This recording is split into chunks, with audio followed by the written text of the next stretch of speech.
It's taking a second. Yeah. Technology. Okay. Yeah. No, we're streaming now. We're all good. We are all good to go. Okay. Welcome everyone to the launch of Melissa Welliver's The Undying Tower. It's a YA dystopian novel set in a near future Britain. All too realistic and possible for my liking, actually, when I was reading it, but a brilliant novel all the same. We're going to do a short introduction of Melissa and her book. Initially, we're going to hear from Melissa's agent, Lucy, who's here, and I think I can see she's on the video somewhere. And she's going to speak a little bit about Melissa, how great she is and how great the book is. Melissa's going to do a short reading, which we had a conversation about today, trying to get it down to under 5 minutes, but we've hopefully picked a nice section for you all to hear. We'll do a Q&A, so if anyone's got any questions, pop those in the chat box and we'll unmute you to ask them. And then we're going to finish off with the quiz. So we should be done in about 45 to 50 minutes tops, but obviously if you need to pop in or out, feel free to do so. Just obviously pop off your camera if you're disappearing. Okay, so first of all, let's introduce the book. Now, this is the blurb that has been advertised for the book. It starts off with, "What if living forever was a death sentence?" And I think right there, whoever the Agora marketing person is, definitely deserves a raise, because honestly, the first time I read that, I was like, what a catchy blurb. It really, and obviously having read the book now, it really encapsulates so much of the theme and essence of the book. It's a really, really strong pull, I think. So here's to the background. Decades after the discovery that a small percentage of the population has stopped aging, the Avalonia zone is in crisis. From overpopulation to food shortages, the Undying have been blamed for the state's problems, banished to the fringes of society, and punished for every minor infraction.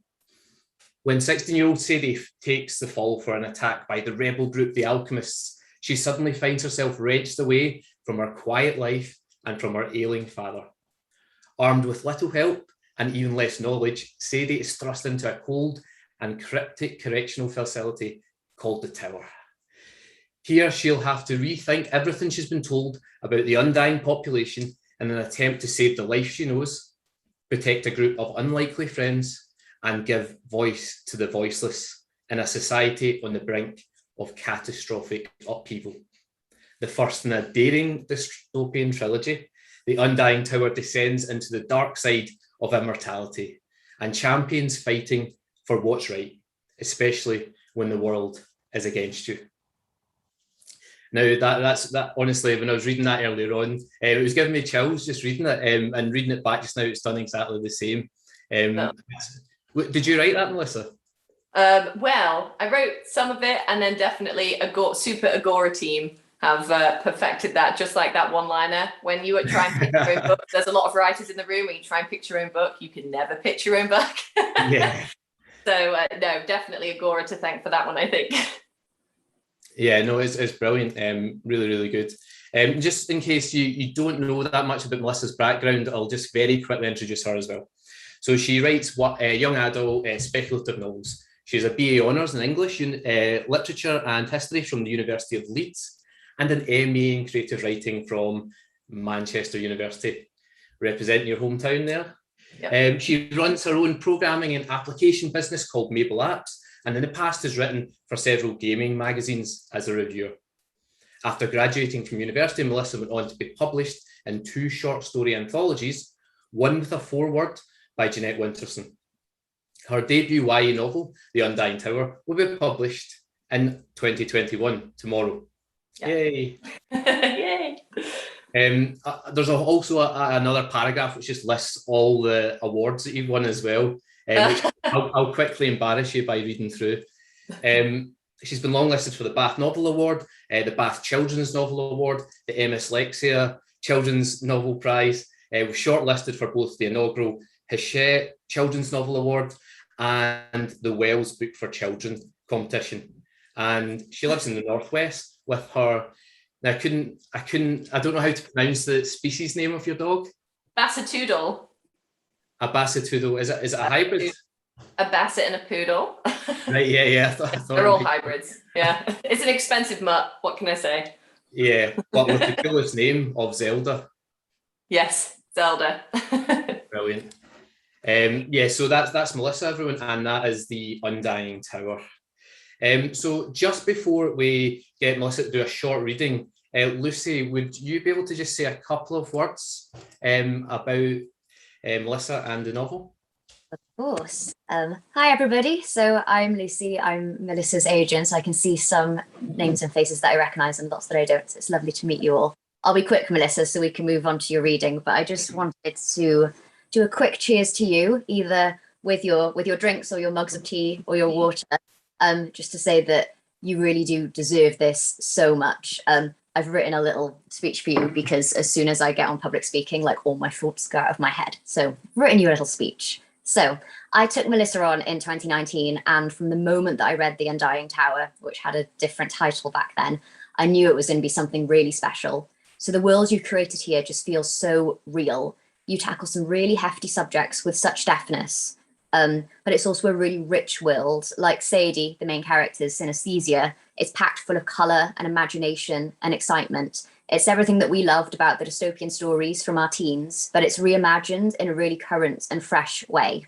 So Melissa and I went on submission in December 2019, and we had what must be the longest submission process that anyone has ever had, ever. And I know that that must have been really difficult for you at times, but I'm a firm believer that everything happens for a reason. And I do think here that reason was leading you to Dream Team, Agora Books, Peyton and Sam, who have marketed The Undying Tower in the absolute perfect way. And it's just been so amazing watching you all team up together and come up with these really inventive ideas for the cover reveal and the proof packages and the pre-order campaign, and the amazing reviews that you've had over the past week really do just speak for themselves. I think there's a real appetite for this kind of story at the moment, and I can't wait for Sadie and her friends to reach all of those hungry readers. I know they're going to love her and love this book as much as we all do, and I can't wait for everyone on this Zoom to read it too. And then on a personal note, I just wanted to say that it is such a pleasure working with you. I'm so glad that PFD brought us together, and you're just an utter joy. So cheers to you. Thank you. Gosh, I'm so Thank you, Lucy. That was brilliant, thanks. So Melissa, if you are ready and you've had a drink of water before you start. Yeah, drink of water, absolutely. Yeah, reading always makes you thirsty. Very thirsty, absolutely. Would you like to read from the selection? I would, yes, that would be amazing. So I'm going to read from the very beginning, just about 5 minutes. So this is chapter 1, and it's titled 1 Hour Before. An old man with a young face was about to be hanged outside the cinema. His photograph was splashed across every poster that lined the walls of the crumbling building. I pushed forward through the crowd, my hands gripped so tightly around the handles of Dad's wheelchair that my knuckles were white and my heels stuck to the gummy concrete. I hated the standing room section of the corrections. There were so many people, too many, all crowded round burger vans and concession stalls, all trying to grab a memento of the day. There were the usual posters with the same quote printed across them. I was at the 354th correction in the raw estuary. And there were dozens of multicolored t-shirts in different designs. The one at the front of the stall had the Avalonia Zone, well, the AZ as we called it, flag printed across it, and the silhouette of an owl with a lifeless snake in its talons. Another shirt had a mugshot of a seemingly young man, the same man on the posters scattered around the staging. I was so busy studying the undying man's eyes that I stumbled. The stench of sweat was hard to avoid as my face collided with the back of a large woman in a commemorative t-shirt. She turned and nearly knocked her hot dog over me, the ketchup squeezing out over her bosom. The red stain spread like blood across the staring, undying face printed on the front. The woman's eyes met mine and her skin turned purple with rage. Sadie! A hand shot out from the throng of bodies and caught my elbow. The hand was shortly followed by the rest of Jasper's mum. She looked as immaculate as ever, lipstick freshly applied and not a hair out of place. She nodded to my dad. Hi, David, you're looking well. Come sit with us. We've got seats reserved. Great, thanks, Rachel, I said, turning Dad's wheelchair with difficulty and seizing my chance to get as far away from the angry woman as possible. Once people saw that me and Dad were with Rachel, the crowd parted like they were making way for the Lord Protector himself. Soon we were at the VIP area, away from the knockoff merchants and their hungry customers. A man dressed all in black with a semi-automatic weapon slung over one shoulder nodded once before undoing the velvet rope to let us through to the half-empty seats beyond. I took a deep breath, and while the air still smelled of stale beer and body odour, and the colour red, at least I wasn't asked to elbow with anyone. A girl from school turned and smiled at me from the front row, and I smiled back. As head of the social committee, most people at school knew who I was. If Dad was still working, most people outside of school would know too. "Look who I found," Rachel cooed once we were a few rows from the stage. The executioner was already out, his expression hidden under the dark hood of his mask. I parked Dad at the end of the row and put the foot brake on, then bent down to gently slide his oxygen tank off my back and placed it on the floor next to his chair. Straightening out my skirt, I covertly checked my underarms for sweat patches before I stood back up. "Thanks, love," Dad wheezed, giving me a weak smile. I bit my lip hard. He seemed more tired than usual today, but we rarely missed a hanging, and part of me had hoped it would give him something to look forward to, as he rarely left the house. He hadn't said more than a handful of words to me since we got back from the doctor's yesterday. "Hi, Sadie. Great weather for it today, eh?" Jasper's father, Andrew, took the seat next to Dad and slapped him hard on the back, which elicited a small cough. "Me and your dad need to catch up on a few things before the show starts, right, Dave?" I opened my mouth to say something, but Dad's cough turned into a laugh, and Andrew wrapped his meaty arm around his shoulders before they launched into a conversation as if I wasn't even there. I cast a quick eye over his oxygen setup, wire to tank, no kinks in the line, no obstructions, before turning it into our row. "Where's Jasper?" I asked. Usually it would be hard to miss him, as he was a full head taller than anyone I knew, plus he was usually trailed by a group of at least half a dozen sighing girls from our year. I flopped down into one of the chairs in our row, labelled "Reserved for Inquisitor Meadows and Guests." He went to talk to his friend. Jasper's brother Felix had been so quiet, I nearly sat on top of him. His nose was in a book, which Rachel promptly pulled out of his hands without breaking her concentration from the conversation she was having with Dad and Andrew. Dad was still laughing with Andrew, and Rachel was as stony faced as she always was. Sometimes it was easy to forget how much Dad missed working at the Protectorate. Sitting here with his old colleagues, it was almost as though he'd never got ill. Almost. "Look, there's Jasper now." Felix sighed his displeasure at having his book taken away and pointed to the floor below the stage where Jasper was talking to someone in a hoodie. "Another executioner?" I narrowed my eyes, trying to see the hood that blocked my view of Jasper's friend's face. After a few seconds, as if he could feel he was being watched, Jasper looked over to us, his brown eyes locking onto mine. At school, people often thought we were brother and sister. We looked so alike, all lean limbs and dark features. I smiled and waved, but instead of waving back, he whispered something to the mysterious figure, who then disappeared behind the curtain at the side of the stage. That's where I'll leave it, with the mysterious figure on the side of the stage. And that's where it really gets going as well, isn't it? Just after that. It is, yeah, it is. If I read the whole chapter, it'd be very long. But there's a big spoiler at the end of chapter 1, so I didn't want to. Yeah, good. No, that was brilliant. Thanks so much for sharing the opening with us, and hopefully that will encourage everyone who hasn't yet to go and get a copy and have a read at it. Great, brilliant. Okay, so we're on to question time, Melissa. Are you ready to answer some questions? I'm ready. Are you reading them out? Yeah, or I know. I'm kind of. I'm like. Am I asking this Melissa the questions or that one there? That big one, that big oaf. yeah, because it's almost like you're right there behind me, ready to make sure that I don't say anything I shouldn't. Make sure I'm behaving myself. Yeah, strong silent type back there. Yeah. So yeah, I wrote down a couple of questions I really wanted to ask, having read the book. So I'll jump in first, and then I'll open it up to everyone else. So if anyone else wants to ask a question, just pop. You don't have to put the full question in the text box, but just pop down that you want to ask a question, and we'll come round to you after. Okay, so my first question actually was about the title, and Lucy actually inferred that it's possibly gone through a bit of an evolution and a change over time. I absolutely love the current title, but could you tell us a bit about how you arrived at that and how it got from what it was originally? Yeah, sure. So I originally loved the original title, and I was very unsure about changing it. The Undying and the story were originally called The Eternals. And then some very small movie studio, I think they're called Marvel, came up with a film called The Eternals. So I felt like, especially I'd just given it to Lucy and we were thinking about it and thinking about you have to package your story so much after you've written it and really market it to these publishers. So we changed the title. Lucy helped me with it. So I changed the name of The Eternals to The Undying, and it became The Undying Tower. The tower is the correctional facility within the story. And I think it really actually improved the tone of the book. I actually love it now. I love it more than the original title. I think originally I was assuming this nice ethereal name, the Eternals, and it kind of conjures up almost like an elven quality. But I realized these people who are in the minority wouldn't have such a nice name. So actually, I think it was a happy accident that this tiny film company, Marvel, decided to announce this title just as we were about to go on submission. So I think it all worked out for the best.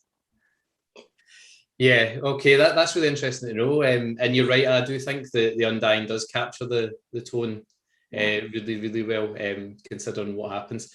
There was another, sorry, I'm going to ask a couple of questions, but there was another one I wanted to ask. So I think the reason for me anyway, the book works so well is because the concept isn't like a million miles away from our reality or, you know, for our potential future realities. And I just wondered where the concept and world came from. Was it rooted in, you know, this is possibly what could happen, or did it come from somewhere else? Yeah, so I think definitely a lot of what I was basing on was things, I was imagining some worst case scenarios. As we do when we're coming up with stories, you want the stakes really high. So I was definitely thinking about that. The book's actually dedicated to my friend Caroline, who passed away of brain tumor in 2015. And she was very much, she was swimming the Channel for charity. She'd written a book about, very topical actually now, Afghan refugees coming over to France in the 90s and in the noughties. And she was really concerned about the planet as well. So she was doing a swim for the Channel to raise money and awareness. And she was always thinking about the future. And I think that definitely crept in when I was thinking about her and writing this book and thinking about I really want to get a book finished. I'd never finished a book until that point. So when I was world building, a lot of the plot came from the world building as opposed to the world building feeding into the plot. So I was thinking, what if all the sea levels had risen? What if we'd had full nuclear war? It's a laugh a minute. What if we'd had, obviously we've got this minority, would people be jealous of that minority? What sort of reaction would that provoke? I was playing that what if game the whole time, and that really massively created the world and the plot at the same time.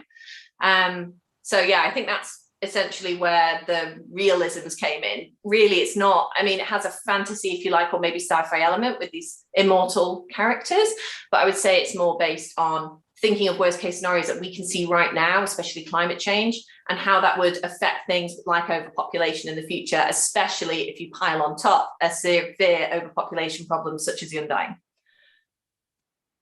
Yeah. Okay, Yeah. That's good to know. Yeah. So the third question, and probably the last one I'll ask, just to give someone else a chance, was about.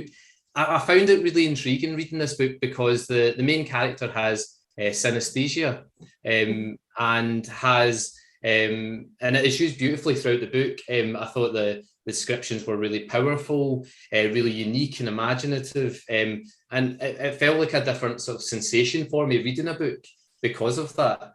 And I guess I just wondered how much work and research went into this aspect of the character, and how did you keep track of all the various colours that represent the various things within her sensitivity? Yeah, sure. So I myself definitely have a mild form of synesthesia. I smell colours, or colours are associated when I smell certain things. So it was definitely something I wanted to fit in, and I was really interested with her being an artist. If you could especially emote colour, and especially for an artist that perhaps, she mentions later in the first chapter that her art teacher's been on her back because she's got amazing photographic skills with her art, but there's no soul in it. And I was thinking, if you could emote color, if you see that color when you're emoting, and especially in a book where I'm imagining the world, I wanted to know how that would affect her and how that might affect her art and how her art might feed into her personality and feelings. In terms of research, it was mostly just how I imagined things or how I amped up my own feelings of synesthesia. But I did talk to a couple of my writing group friends. I think Marissa's here as well. So we talked a little bit about synesthesia. Because I think a few creative people seem to have synesthesia. It seems to be a creative trait. And I just like the idea of having a character that maybe feels completely singled out, but actually synesthesia, you find out in the book, is a particular trait of a particular type of undying. And it's something actually to be risen up, not to be afraid of. So I think that's where that definitely came in. Yeah, good. I mean, it was really interesting and unique aspect to the book, which I hadn't seen before, and it really does it elevates all the descriptive stuff in the book. That sometimes can be quite bland when you're reading a book, but adds a new dimension to it. So it was really really nice to read. Oh, and you asked how I kept track. That was quite funny, actually. So I think Peyton's here somewhere, one of my editors. I have two amazing editors at Agora, Peyton and Sam. When Sam came to do her copy edit, she noticed that I'd sometimes slipped with some emotions being slightly different colours than I'd earlier used. So she actually created for me, Stuart, you'd love this, a spreadsheet. There was a double spreadsheet, right mental, love a spreadsheet. And it was amazing. She'd created each line, each page where something had happened, and I needed to make sure that those emotions were really tightly tied to those colours or it wouldn't seem realistic. And also I think it would dilute the colours and emotions shown. So when she's afraid, she smells these rotten eggs, she sees yellow. When she's in love, which an emotion she doesn't recognise, she sees pinky purples and turquoise. And it was really important, Sam was completely right, to make sure that those were really consistent, as opposed to just me thinking in the moment with maybe my own mild synesthesia, what would I think that might be? And it was really important to nail it down for the character. So that's how I kept track. It was a spreadsheet. It was good that you did, though, because honestly, and it's really effective the way you were able to just describe what she was sensing through her synesthesia, because that, without you telling us about anything that was happening, we could sense that as a reader. That's right. Yeah, that was great. Great. Is there any questions from anyone? I actually do have more questions, but just in case anyone else does. And no worries. No. So Marissa has one. I'll just unmute you just now. I'm unmuted. Thank you. I wanted to talk a bit more about the synesthesia, just because obviously, you and I have chatted about this before, and we both have this. And I have a character in one of my books where I actually created a spreadsheet as well, so I totally get the need for that. But did you find that Sadie's synesthesia is actually tied to her emotions? Does that synesthesia evolve, or does it change? I mean, like you said, was it fear? Is it fear that's the rotten egg smell, for instance? Yeah. Could that evolve into something else, or could she, like when she falls in love with somebody new, might those and this is probably a really geeky, nerdy synesthesia question, but I'm just really fascinated by this aspect of it. So do you, and where do you kind of see that going throughout the trilogy of books, like and evolving with her character? If that makes any sense. No, it definitely makes sense. Definitely makes sense. I'm just writing down all your ideas, Marissa, for book 2. I think that was the idea. There's also a part of the book, without giving away too many spoilers, where Sadie has a time where she doesn't feel her synesthesia. Synesthesia, she loses it. And how she sees the world is completely different in those moments. And she's so much more dull to things, and she's almost in shock. So I think, definitely it's tied to emotions so closely that it's something that's a really nice device to use in the books. I think most of her emotions would stick to those things. I have got ideas for the full trilogy where she's perhaps taught how to tap into it more, because we are told other characters have the synesthesia, but we don't really get to it in book 1.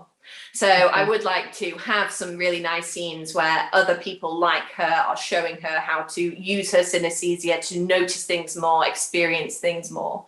So that's definitely going to be explored more in the other books. So do the other characters who experience synesthesia, do they experience it the same way Sadie does, or do they have different ways of experiencing it? Yeah, so if you're more advanced, you have different ways of experiencing it. But there is actually a really nice little Easter egg for everyone. We sent out in the proof packets when these proofs went out, a couple of little medical diagrams and things. And one of them is from a minor character in the book called Nurse Jacqueline Pin. And she was trying to actually map out if people were feeling the same colours as emotions and how that worked. So that's also going to come in a future one. Yeah. Oh, thank you. Okay, thanks, Marisa. I think Katina's got a question, so I'll just unmute you just now. Hopefully that will come up in a sec. Yeah. Hi. It's going to be one of those questions that you always get asked, but I'm eternally fascinated by the answer. What was your writing journey up to writing that book? Like, had you written loads of others? How did you get into it, and so on? Yeah, sure. So this was, funnily enough, this was actually the first whole book I finished, but it was not the book I got an agent with. And it was probably, it's ended up being, I think there's 3 or 4 books that have been written now before this one's coming out. But the first version I wrote of this book was very early, and Stuart very kindly embarrassed me with that big list of awards. I didn't get listed for anything with my original version of this book. I changed a lot. I cut the first 10 chapters. I've really chopped it up. So in all honesty, it feels like a completely different book that started maybe a couple of years ago, but in some ways came about 5-6 years ago. So it's been a bit of a long journey for this one. This was the first one where I thought I want to try and get a book on a shelf. So the journey's been quite long. A couple of years in the query trenches, few bad things, a few rejections. My first book that went out on sub didn't sell. So this is the next book that went on sub, and thank goodness Agora picked it up, which is really nice. It's going to be a trilogy, so all's well that ends well, and everything has its place, and obviously it's all fallen into place now. But it's been a long old time, but I'm sure everyone in the chat room has a similar story about that. So it certainly wasn't, I didn't write it last week and get a 7-figure deal, Katina, don't worry. Oh, thank you. It's always good to hear. Okay, thanks, Katina. Jill has a question, so I'll just unmute you, Jill. Okay, yeah, no, a question about the trilogy thing as well. Was it always going to be a trilogy, or was it your agent's idea? And how hard is, because this is not something I've got no experience of at all in my own writing. Have you written it with books 2 and 3 at the forefront of your mind, or have you got kind of a rambling journey that the characters might go on? And how hard is it to write a book that works as a standalone volume, which this definitely does, by the way? Okay. Oh, thanks, Jill. So when I first started writing the book, I think I realized quite quickly that the world was huge, and I wanted to explore it, and it probably would take more than one book. So I think quite quickly I was assuming it would be maybe I was thinking trilogy with norms of the genre, but it's certainly more than one book. Actually, when we went out on submission, Lucy and I, it was interesting seeing, should we send it out and suggest a duology? Should we send it out and suggest it could be standalone with series potential? So it was quite an interesting one to try and package up for submission.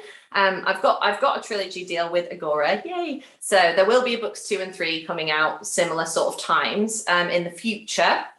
But in terms of writing the other books, I do have a plan, maybe a 5-6 page outline synopsis type thing for each book.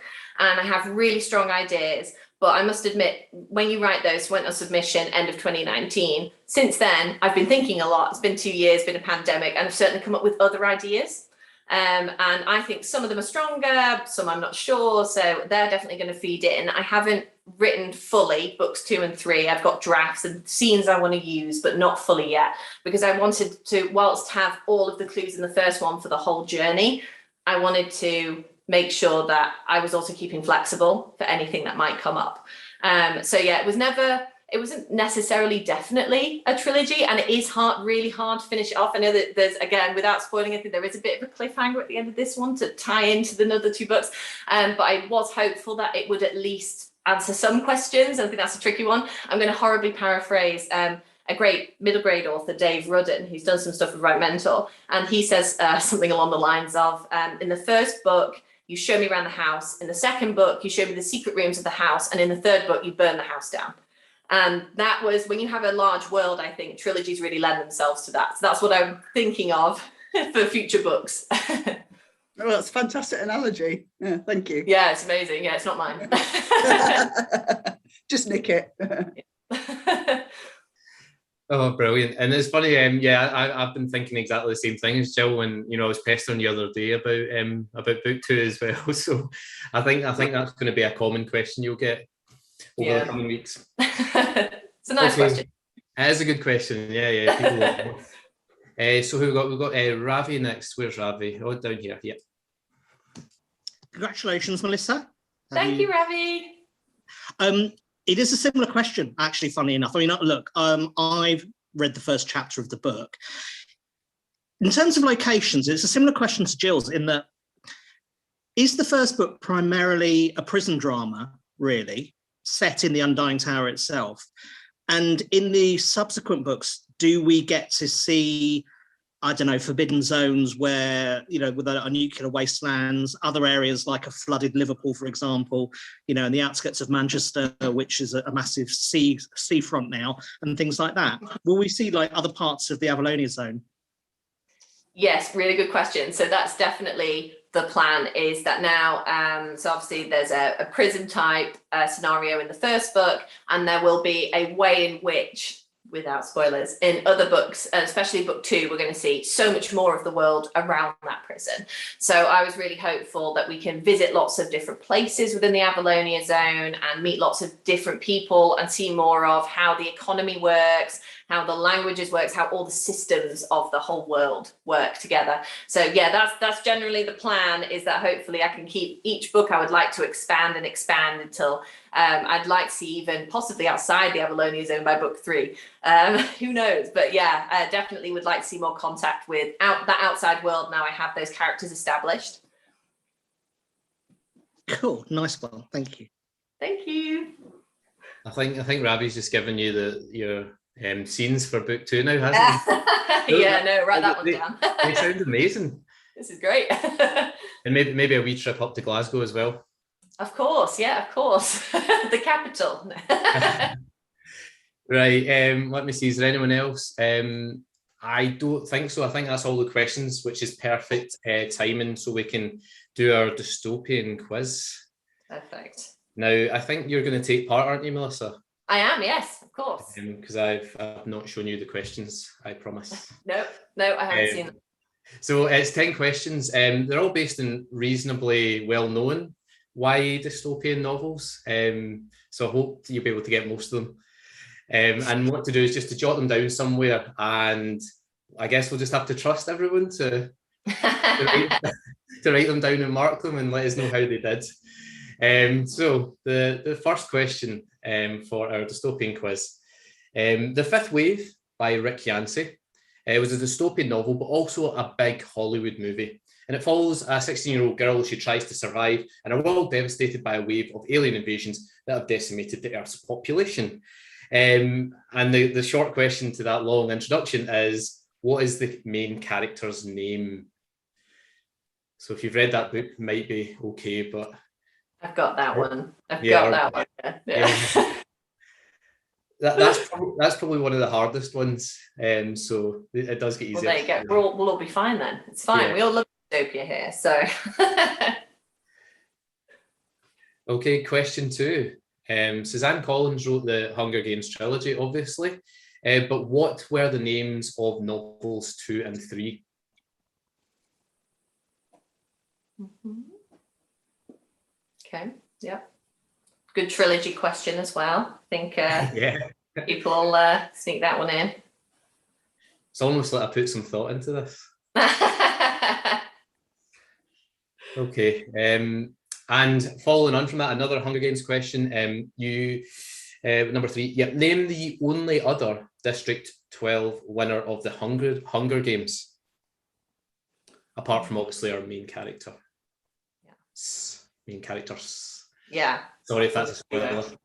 If you haven't read The Hunger Games by now, then sorry. The 5-year rule. 5-year rule. Yeah, It's 5 years old, so everyone's had a chance. Okay, question 4. The Divergent series by Veronica Roth was set in a future version of which US city? This is a good one, actually. I don't know if it's mentioned too much. I can't remember. Yeah. But it's described really well, I remember, in the book. Yeah, it's amazing. And question 5, from the same novel series, what were the 5 factions called in that world? Is this one of those ones where you always forget the last one? Yeah. Then you rewrite them out, you've forgotten a different one. Yeah. Well, I can only do 3 before I looked up the answer earlier. I think I've got them. I think that, yeah, I think I've got them. It's stressful. I've got to know my stuff. Okay. I'll just give everyone a few more seconds for that one because it's it is 5 answers. One. Yeah. It is. You only know if you're divergent, you see. So I think we'll do a point for each of those. for each. Okay. Well, we've got a latecomer, but everyone is welcome. Technically, there's 6 factions. Okay. Uh-oh. Marissa, Queen of Dystopia's here. We get a divergent nerd. Okay, question 6.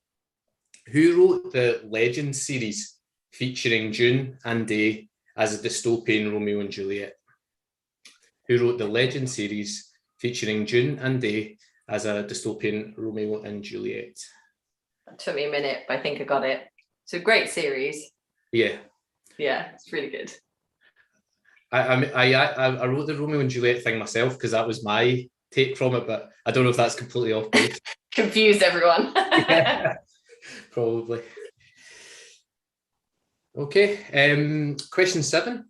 Name the very famous series by Cassandra Clare that began with the first novel, City of Bones. So we're looking for the overarching series name.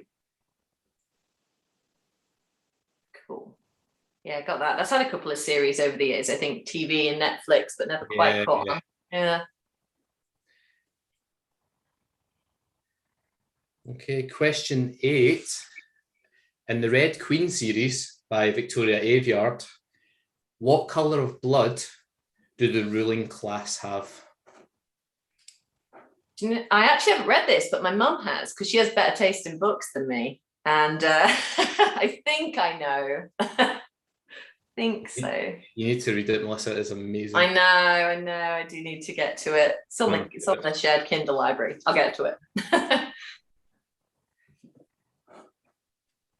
Okay, number 9. In Lauren James' The Quiet at the End of the World, why are Lowry and Shen the youngest people in the world? So why are they the youngest people in the world? Got this one. Read a bit of a Lauren stan, so got all those. Read all those. Good with those ones.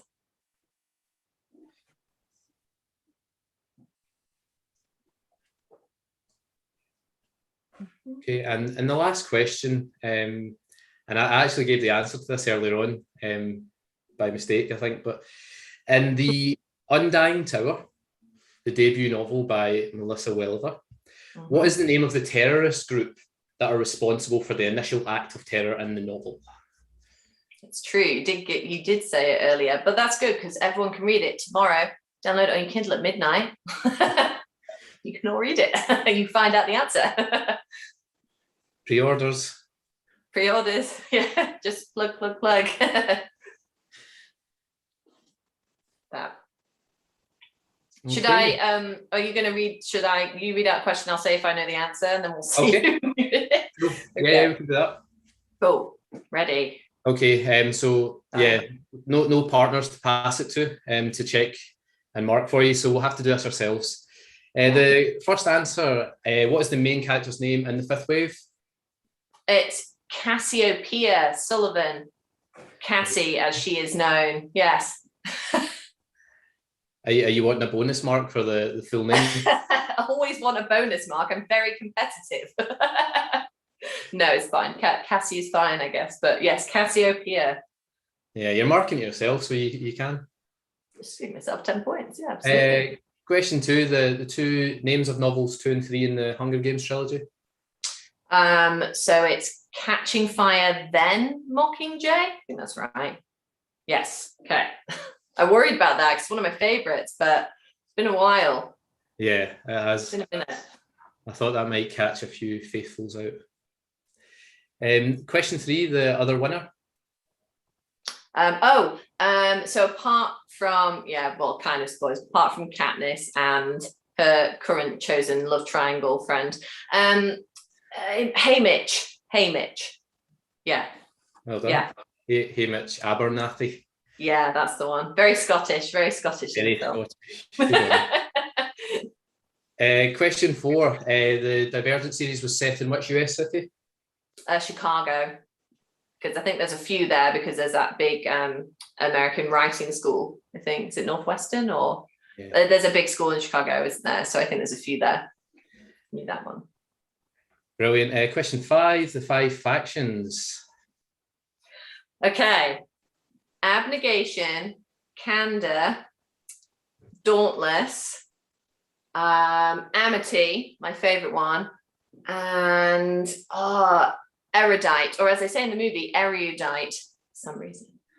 There we go. Oh, and I think Marissa might want to say factionless, but I'm not sure. Divergent. Oh, divergent. Yeah, exactly. I suppose, yeah, there is a group of people who are divergent. That's true. All right. Yeah, Marissa gets a bonus point. Brilliant. That's fine. Okay, sorry, where was it? Question 6. The Legend series was written by? I think is it Marie Lu? Yeah, well done. Yes, that took me a minute to remember. It's a good series though. Yeah, I really like that one as well. God, you can tell when I was reading lots of YA from the publication dates of all these. Yeah, it's true. The quick list there. Number 7, the famous series by Cassandra Clare. The Mortal Instruments. Yeah, I've only read the first one actually. Only read City of Bones, but another one to get to. The blood of the ruling class in Red Queen. Yeah, this is hard. I think, but I'm probably wrong. Is it silver? Yeah. It is silver. Okay, yeah, I've seen the covers. So the covers have some nice shiny foil. So well done, good guess. What causes the Laurian Shen to be the youngest people in the world? I think it's everybody. No, there are no other children. Everybody gets something where they can't have children anymore. And then it's in the future. That's the plot of the book, is that I don't want to go into too much because Lauren Stan, everyone buy her books. But yes, at the very beginning, there is an illness starting in the late or mid 21st century where people stop being able to have children. I think that's right. Yeah. Perfect. Yeah. A virus that causes global infertility. Yeah. Perfect. Or something along those lines. Yeah. We're not going to be too strict. Whatever. And lastly, this is the question we all need to get. What's the name of the terrorist group in Melissa's story? Yeah, so it was, you said earlier, the Alchemists. If anyone got that, the Alchemists, you can, but again, you can find out about it tomorrow when it comes out in Kindle, or October 7th when it comes out in paperback. Okay, brilliant. You can add up your scores. Obviously, if there was more than one answer for a question, you can have a point for each. And you can either hold your bit of paper up proudly to the camera and show us, or you can type it into the chat box, and we'll see how everyone's done. How did you do, Melissa? I think I did all right. I think I got all of them, question mark. Most of them. I did all right, yeah. That wasn't bad. Wow. I know. Okay, brilliant. That was amazing. I'm just looking, the scores are coming in. Yeah. 7, 11. Oh, Andrea too. Oh dear, Andrea, need more YA in your life. 3. Emma got 10. Fair, yeah. Oh, Oh, zero. Melissa, your editor only got 3. Oh, Peyton. You have to throw some books at her. I know, abysmal, obviously. Well, there you go. There's Christmas present sorted. Easy. Oh, there's the class nerd. Marissa getting 13.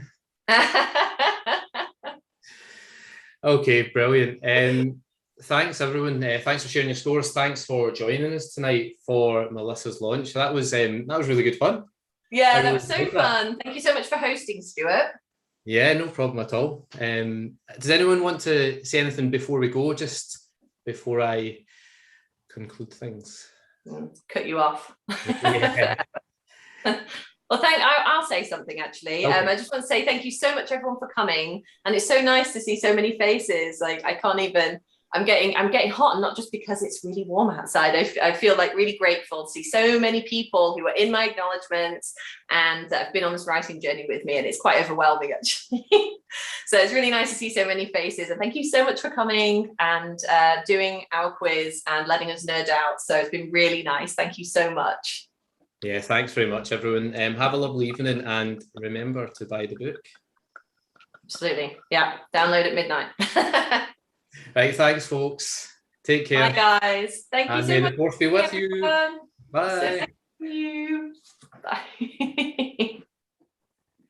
Oh my gosh, so many people.